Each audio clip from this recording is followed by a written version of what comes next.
શું તમારા માટે એક ઇન્કમ ઇનફ છે? ત્યાં સુધી જ્યાં સુધી તમને તમારા એક્સપેન્સીસ બહુ વધારે નથી લાગતા, ત્યાં સુધી જ્યાં સુધી તમારી જોબ તમને ડેલી પે આપે છે, અને ત્યાં સુધી જ્યાં સુધી તમને એક સડનલી મેસેજ નથી આવતો કે તમને તમારી જોબ ઉપરથી લે ઓફ મળ્યું છે, ઓર તમે જ્યાં છો ત્યાંથી તમે વધારે સર્વાઈવ નહીં કરી શકો. બધાને જે થતું હોય છે, પણ જ્યારે સડન એવો કોઈ એક્સપિરિયન્સ થાય છે ને, ત્યારે આપણને રિયલ ફીલ આવે છે કે હવે મારી પાસે બીજો કોઈ ઓપ્શન નથી.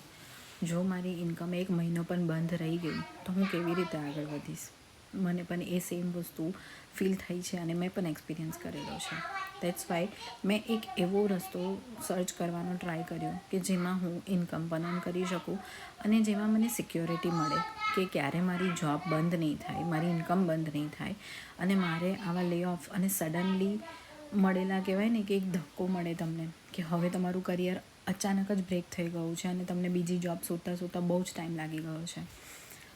એવો જ રસ્તો મને ડિજિટલ બિઝનેસમાં એ ઓપોર્ચ્યુનિટી દેખાઈ, અને એ ઓપોર્ચ્યુનિટીને મેં આગળ વધારી અને ડિજિટલ બિઝનેસ સ્ટાર્ટ કર્યો. ત્યારે જઈને મને ડિજિટલ બિઝનેસમાં મારો ગ્રોથ દેખાયો અને એક ફિક્સ ઇન્કમ દેખાઈ કે હા, મને આમાંથી લે ઓફ પણ નહીં મળે, મને આ ક્યારે સ્ટોપ કરવાની જરૂર પણ નહીં મળે, અને હું જો સ્ટોપ કરી પણ દઈશ ને, સ્ટીલ મારો બિઝનેસ મારી પાછળ રન કરશે અને મને ઇન્કમ અપાવશે, અને મારી ઇન્કમ કોન્સ્ટન્ટ રહેશે. મારે ક્યારે પણ એક સડનલી કંઈ પણ ચેન્જીસ આવ્યા તો મારે ઇન્કમના રિલેટેડ કોઈ ટેન્શન નહીં રહે. બધા જ એ પ્લાન બી સાથે વર્ક કરતા હોય છે અને પ્લાન બી રેડી રાખતા હોય છે. જો તમે પણ એ જ રીતે હો કે જે એક જ ઇન્કમ ઉપર ડિપેન્ડન્ટ છે અને એક સડન ધક્કાનો વેઇટ કરી રહ્યા હો, તો એનો વેઇટ ના કરો.